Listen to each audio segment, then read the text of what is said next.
Hi everyone. So as you can tell, we are now under lockdown.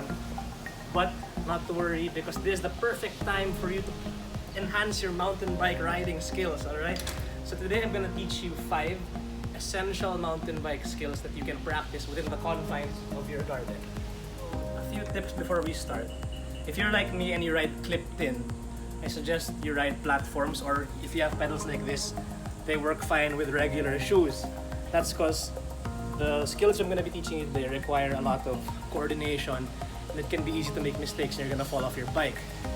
So best to have platform pedals and a lowered seat, so you have a lot of clearance when you stand up on your bike. Okay, so the first thing I'm gonna teach you is the track stand. So a track stand is one of the basic trial skills that you can use in the trail. It's basically standing on your bike while staying still without having to put your feet on the ground. So the first thing you have to do is get up on the bike, find a comfortable position, tilt the handlebars either 45 degrees on either direction, and with your dominant foot forward, just balance the bike like so.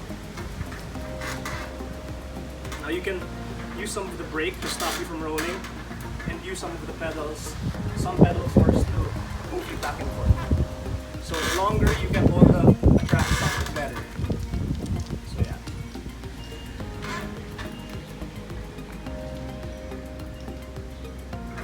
So the next one I'm gonna teach you, it's the bunny hop. Of course, it's world famous. Everyone who rides mountain bikes knows how to do a bunny hop. In case you don't, here's an easy tutorial how to do it.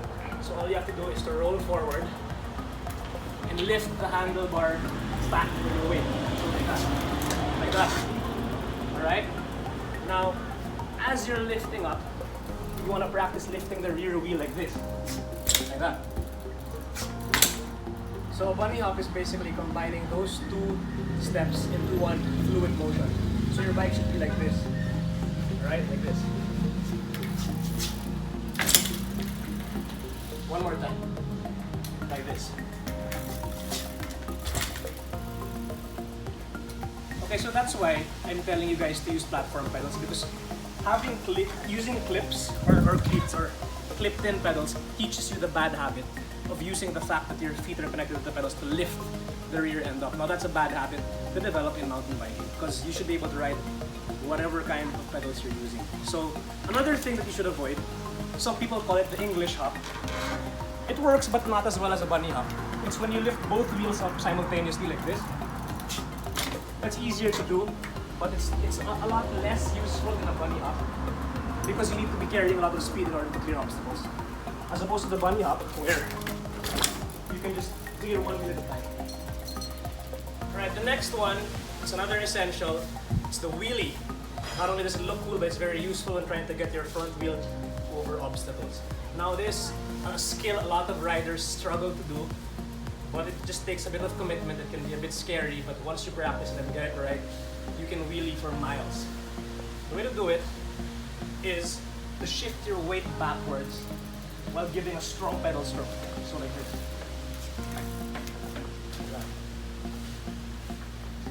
So it's all about the weight, shifting back and kicking.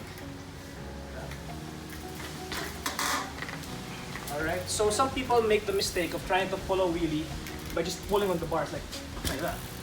It's not gonna go up. In order to hold the successful wheelie, you have to put your weight backwards. So make sure to cover the rear brake in the event you feel like looping out. So if you don't cover the rear brakes, just go over the bar. Don't go over the bike like that. That's called looping out. To prevent looping out, just cover the rear brake with one finger and find that balance point.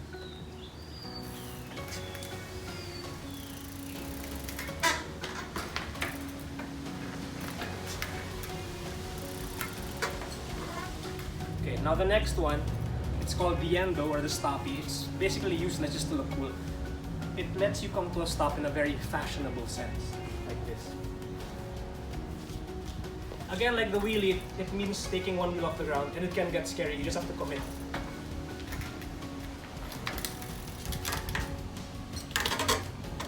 Okay, now so doing an endo, it's all about using the front brake and again shifting your weight forward, but just enough that you get that nice lift on the rear wheel, but not too much that you're gonna go over the bars. Because unlike the wheelie, which you can catch like this, the way to catch an endo is with your face or with your hands. So let's do it again. It can be a bit unsettling, the feeling of going over and getting the rear wheel off the ground. But you just have to commit and get used to it.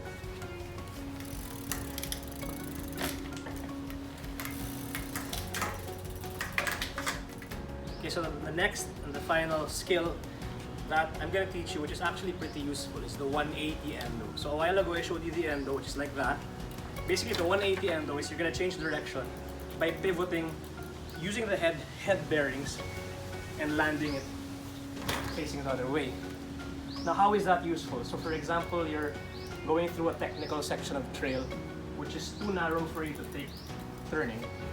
You can just endo your way around it like that and continue on your way. So let me show you how that works. Endo. So you go out on the bike, you turn, and as you turn, you hit that front brake. And now, as you hit the front brake, what you want to do is to hop your legs from one side to the next. So like that. All right? So brake and then hop, like that. Or just use your hips. So I'll show it to you.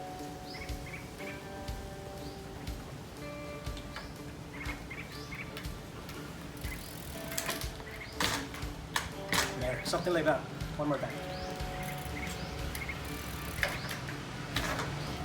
Now, as you can see, as I did the first two attempts, it can be hard to catch it and to go without having to put your feet down. That's fine.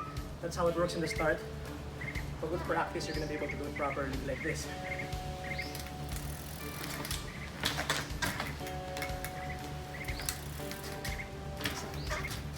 So as you saw when I landed, I pressed the rear brake and like doing a wheelie going up, but in reverse. So here we go again.